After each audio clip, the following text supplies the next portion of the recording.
Hola, soy Andrés Camacho, soy profesor del Departamento de Comunicaciones de la Universidad Politécnica de Valencia y voy a hablaros de pérdidas de propagación, en concreto dos tipos de pérdidas, las que se producen cuando hay reflexión y cuando hay difracción de señales de radio. Bueno, el contenido va a ser breve, son 3 puntos, hablaremos de pérdidas de propagación, hablaremos de pérdidas por reflexión y después las pérdidas que se producen por difracción. Cuando se produce una transmisión por radio, dependiendo de las antenas que se utilicen, de la distancia que hay entre el emisor y el receptor y dependiendo también de la frecuencia con la que se trabaje, pues vamos a tener mayor o menor cantidad de pérdidas. Las pérdidas se calculan utilizando la expresión que vemos aquí. La potencia recibida será la potencia transmitida dividida entre las pérdidas. ¿Y cuánto valen estas pérdidas? Pues en función de todos los parámetros que hemos dicho, las pérdidas van a ser 4πr, siendo r la distancia que hay entre emisor y receptor, dividido entre la longitud de onda que se esté utilizando, todo esto al cuadrado, dividido entre la ganancia de la antena transmisora y dividido entre la ganancia de la antena receptora. A todo esto hay que incluirle un parámetro importante que es del que vamos a trabajar, es con el que vamos a trabajar en este objeto, que es lo que se conoce como atenuación de campo. Todo esto que estamos viendo aquí, de forma práctica, se suele trabajar en se suele trabajar en logarítmicas, con decibelios. Esto está expresado en lineal y esta misma expresión convertida a decibelios, pues se transforman los productos en sumas. Las pérdidas que tiene una transmisión, que vamos a encontrar en la transmisión, son la suma en decibelios de esto más esto más esto más esto. En concreto, esto se traduce en que si al 10 logaritmo de 4πr partido por lambda al cuadrado le llamamos LBF, pérdidas básicas de transmisión en espacio libre, a 10 logaritmo del factor AE le llamamos AE en mayúscula. Cuando se trabaja en decibelios, la mayúscula indica que estamos trabajando en decibelios y no en logarítmica, en lineal. Y si la ganancia de las antenas transmisoras y receptoras las convertimos en decibelios y las llamamos G sub T y G sub R, la expresión que me permite calcular las pérdidas que tiene una transmisión es la que estamos viendo aquí, como suma de distintos parámetros. Vamos a ver cuánto vale esa atenuación en el caso de que se produzca una reflexión. Reflexiones en propagación de señales de radio podemos encontrar en distintos lugares. Por ejemplo, se producen reflexiones en montañas cuando se producen señales de radio, cuando se transmiten señales de radio. Se producen reflexiones en el mar, cuando la onda se propaga en las proximidades del mar. Se producen reflexiones en el suelo, se producen reflexiones en los edificios. Vamos a estudiar qué es lo que ocurre cuando se produce una reflexión en el suelo, cómo se modifica la potencia de la señal recibida. Y para eso vamos a utilizar este esquema que estamos viendo aquí. Si en este punto tengo una antena transmisora situada a una altura h sub t y en este punto coloco una antena receptora situada a una altura h sub r, a la antena receptora le va a llegar la señal de radio que viaja en línea recta, por lo que llamaremos camino directo, y además le va a llegar otra señal de radio que se va a reflejar en el suelo, se va a reflejar en el terreno. Lo que al final va a recibir la antena situada en el punto que estamos viendo aquí va a ser la combinación de estas dos señales. ¿Y cuánto vale esa combinación? Bueno, pues la suma. E sub 0 sería la señal que llegaría por aquí y la señal reflejada por aquí que vamos a simbolizar como E sub 0 multiplicado por estos parámetros que estamos viendo. ¿Y qué son estos parámetros que estamos viendo? R mide que la señal se ha reflejado en el suelo y en este punto donde se produce la reflexión no se refleja el 100% de la señal, sino que se reflejará el 70, el 80, el 90 o el 50%. Bueno, pues eso es lo que mide el parámetro R. Además, no solamente se produce una pérdida de potencia en la reflexión, sino que también se produce un desfase. Por lo tanto, este parámetro R se suele modelar como un número complejo cuyo módulo es o corresponde al porcentaje de potencia que se pierde y cuya fase del número complejo corresponde a el desfase que se produce en la onda reflejada. Lo que llega a este punto, por lo tanto, va a estar atenuado y desfasado porque se ha producido una reflexión y eso viene simbolizado por este término R, pero además ocurre otra cosa.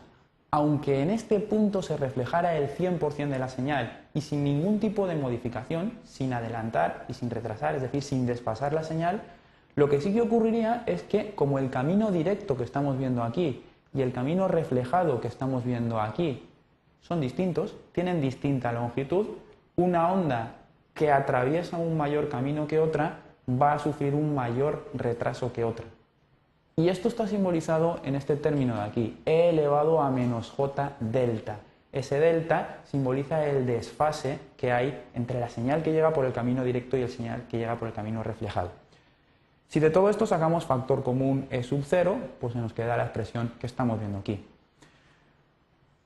Repasando o revisando un poco todo esto, vemos que es el campo en condiciones reales, en condiciones que llegarían de espacio libre, camino directo. E sub 0, es el campo total en condiciones reales, la suma del que llega en espacio libre y la onda reflejada. E sub 0 es el campo que llega en condiciones de espacio libre. R es el coeficiente de reflexión en el suelo y esta delta es el desfase entre la onda directa y la onda reflejada. Delta, si queremos expresarlo en radianes, va a ser igual a 2pi partido por lambda multiplicado por el desfase medido en metros de las dos señales, es decir, por la diferencia de caminos. Y una vez que hemos expuesto todo esto, vamos a calcular cuánto valen estos parámetros de desfase. Lo primero que vamos a presentar, o con lo primero que vamos a trabajar, es con el ángulo con el que se produce esta reflexión. Y para eso, si tenemos en cuenta que en una reflexión el ángulo incidente es exactamente igual que el ángulo reflejado, si queremos saber cuánto vale este ángulo, y en virtud de lo que acabamos de decir, podemos dibujar la parte simétrica de la antena receptora, es este punto de aquí, y en ese caso, si unimos la antena transmisora con la antena receptora dibujada de forma simétrica, la línea que una estos dos puntos va a corresponder al camino que recorre la onda reflejada. En este punto se produce la reflexión y en este punto giraremos o invertiremos el ángulo. De esta forma vamos a poder calcular este ángulo de aquí como la arcotangente de la altura de la transmisora más la receptora dividida entre d, que es la distancia entre la emisora y la receptora. Bueno, pues si hacemos todo esto y nos fijamos que esto es un triángulo rectángulo del que hemos calculado cuánto vale este ángulo, también podemos calcular cuánto vale esta distancia. Si tenemos en cuenta este triángulo, la base que tendría este triángulo sería d, la distancia entre emisión y recepción. La altura que tendría este triángulo sería ht, la altura de la transmisora, más hr, y si calculamos esta distancia, pues va a ser la raíz cuadrada de d al cuadrado más ht más hr al cuadrado. Si lo que queremos calcular no es esta distancia, sino la diferencia entre este camino, que es el camino recorrido por la onda reflejada, y este camino, que es el camino recorrido por la onda directa, pues lo que tenemos que hacer es la resta entre lo que acabamos de calcular y esta línea de aquí, la distancia que tiene esta línea, la longitud que tiene esta línea.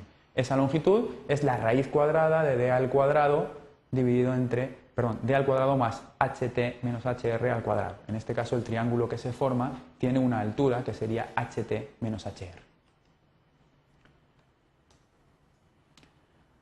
Bueno, y aquí lo que vamos a hacer a partir de la expresión obtenida en la transparencia anterior es una simplificación. Vamos a, primero que nada, sacar factor común d para dejarlo fuera de la raíz. Si hacemos esto, multiplicando y dividiendo dentro de la raíz por d, la expresión nos queda simplificada de esta forma.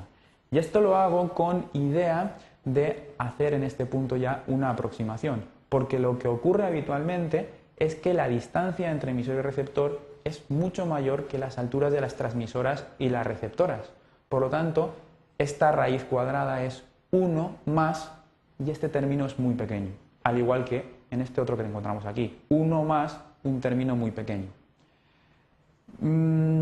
Si desarrollamos en series de Taylor estas expresiones, sabemos que la raíz cuadrada de 1 más un término pequeño nos va a dar algo aproximadamente igual a 1 más un medio de ese número pequeño. Y utilizando esta aproximación desarrollo todo esto que estamos viendo aquí y obtengo esta solución. Con lo cual llego a la conclusión de que la diferencia entre caminos, camino reflejado menos camino directo, es aproximadamente igual a el 2 multiplicado por la altura de la transmisora por la altura de la receptora dividido entre la distancia entre emisión y recepción. Si a partir de este desfase lo que quiero calcular es la diferencia de tiempos entre emisión y receptor, necesito saber cuál es la velocidad de propagación de la onda. Acabo de calcular cuál es la diferencia de caminos en metros. Si quiero saber cuál es la diferencia de tiempos en segundo, necesito utilizar la velocidad. Y si lo que quiero saber es la diferencia de fase medida en radianes, lo único que tengo que hacer es multiplicar esta diferencia de fases en metros por 2pi partido por lambda. Es decir, multiplicar esto por el número de onda. Si hago esto, llego a la conclusión de que la diferencia de fases, ahora sí, medido en radianes, es 4pi por altura de la transmisora por altura de la receptora, dividido entre lambda y la distancia entre emisor y receptor. Y una vez que tengo ya este parámetro, puedo calcular cuánto vale el campo eléctrico que recibiría en el caso de que se produjera una reflexión, que será el campo eléctrico en condiciones de espacio libre más el campo eléctrico que se ha reflejado. Como el campo eléctrico que se ha reflejado es E sub 0, el que recibiríamos en condiciones de espacio libre, multiplicado por el coeficiente de reflexión y multiplicado por este factor de desfase, pues al final tengo esta solución.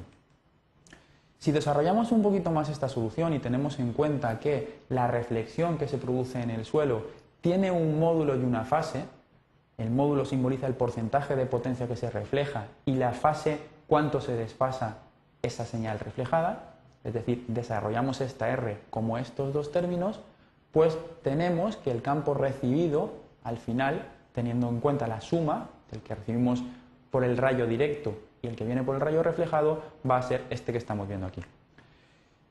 Lo que nos interesa de este campo eléctrico no es su módulo y su fase. Para hacer un cálculo de potencias simplemente nos basta con el módulo. Si nos centramos en el módulo, en el cálculo del módulo de este campo eléctrico, tenemos que sacar módulo de la expresión anterior.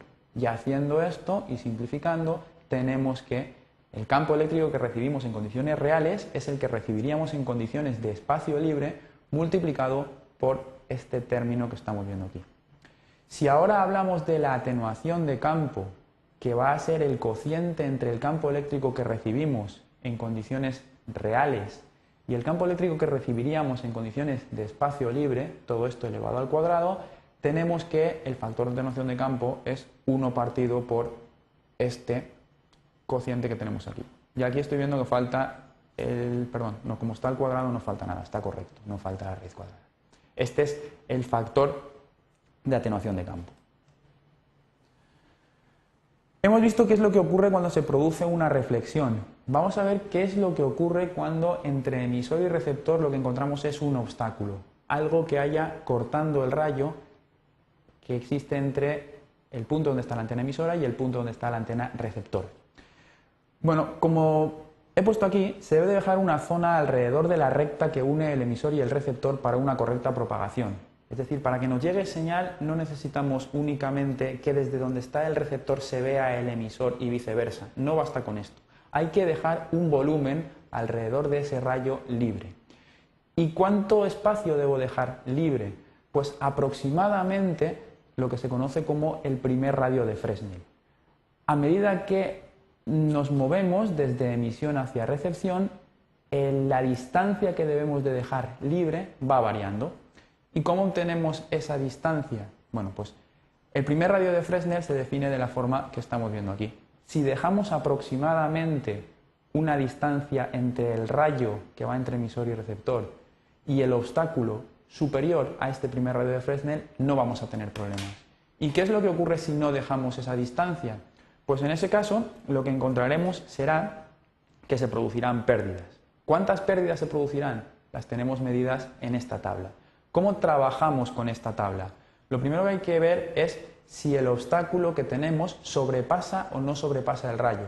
Aquí tengo una antena emisora, una antena receptora y varias montañas que están dentro de la primera zona de Fresnel y por lo tanto nos van a producir atenuación. Si no sobrepasan el rayo, si no cortan, como es el caso, entenderemos que vamos a trabajar con valores de H